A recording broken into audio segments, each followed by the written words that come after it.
Welcome back to today's American Flyer Trains for the continuation of the rebuild of the Chesapeake and Ohio number 234 GP-7 from Gilbert American Flyer. This train has been returned to the owner, so a good bit of this some of this presentation will be done using still photography.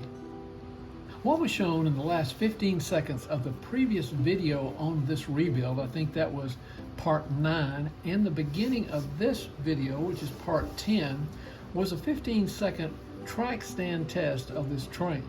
I had high hopes that I was ready to install the shell and move to the railhead test.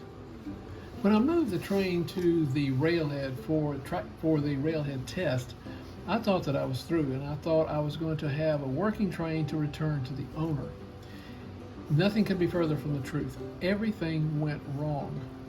I put it on the railhead and tried to execute a steady state, reach a steady state of operations, and to me that would be anywhere from 10 to at least 20 loops around the track in both directions without any problems. But this one had nothing but problems, highlighted by the fact that every time it reached an anomaly in the railhead was something as minor as a 696 track trip or a switch, and everything in between, a crossing, it would reverse, giving me an indication that there was being generated a large spark or change in the current that jolted the reverse unit and made it go in the opposite direction. Either that or the reverse unit was just so sensitive it couldn't withstand any type of change, which is not the design concept that Gilbert has shown to be steady in all other locomotives, including my own. When it did run, its performance was reasonable. Its tractive force was good. It could generate a tremendous amount of speed, sometimes too much. It was smooth, quiet, everything that you'd want, except that the responsiveness, the performance, the tractive force simply wasn't steady. It was in spurts.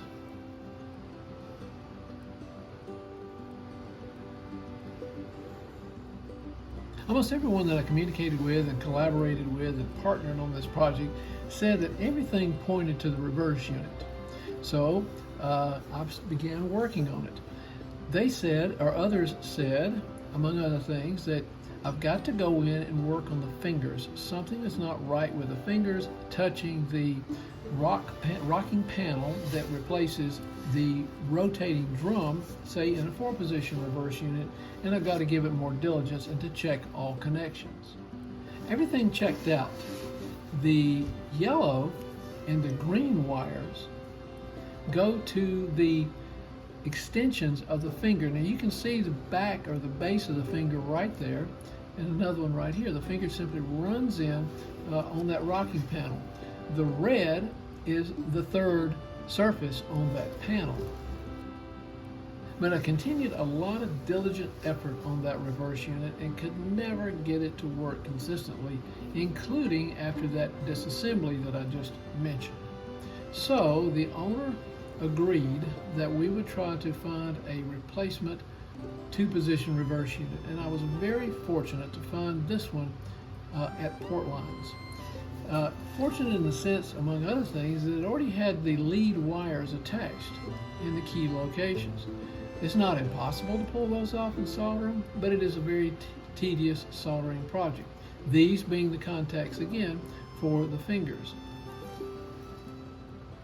Another angle of the wiring on the finger attachment side are these, and they were very well done and just the right length to go ahead and connect them to the wiring cabling on the train.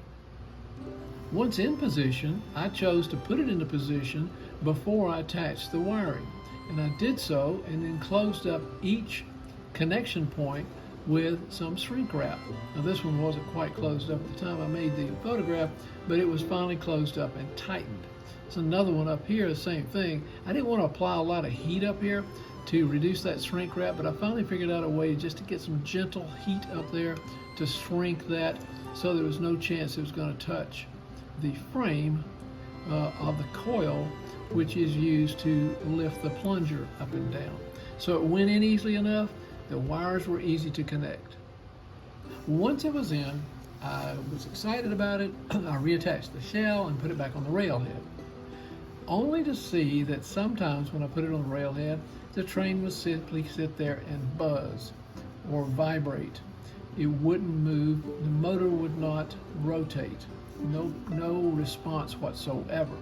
It was certainly getting current at the main contact points, headlights, and everything else. It's just that it would not operate the reverse unit. Now there was three things I wanted to talk about in how this was rebuilt, and this was the first thing. I just went ahead in conjunction with an agreement with the owner to purchase and install another reverse unit. Even when the train was running reasonably well with the previous reverse unit, it was stopping, as I mentioned before, on every single track anomaly and reversing. But even that was not enough. It was still doing what we're all used to seeing sometimes on these trains. You put them on the railhead, everything looks good, and you apply power, and all you get is the humming or the buzzing sound.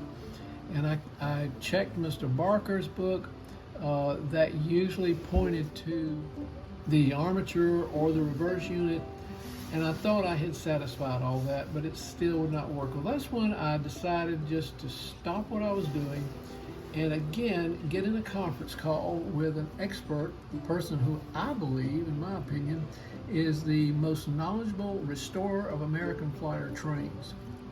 We spent approximately 1 hour on the telephone stepping through very scientifically every possibility where current starts and where it ends to make sure that everything was correct. We went through a stepwise process and through process of eliminated everything from being the problem. But at the end of the conversation, the person said, "Oh, by the way, have you tried the push test?" which Mr. Barker describes in his book. And I said, I haven't. The person said, put it on the railhead, take something like a skewer stick or on a track stand. Take a skewer stick, something wooden, and once power is applied, try to spin the armature. So I did this, I think, on a track stand. And sure enough, it started. He said, okay, we've got an indication that where the problem is the armature. Either we've got a bar to bar short, or we've got the armature touching the field, which I didn't think was a problem to begin with, but we couldn't eliminate it, or we have a bar to shaft short. He said, you need to check all those out, and I did. I followed the book on how to check those, and I could not find one.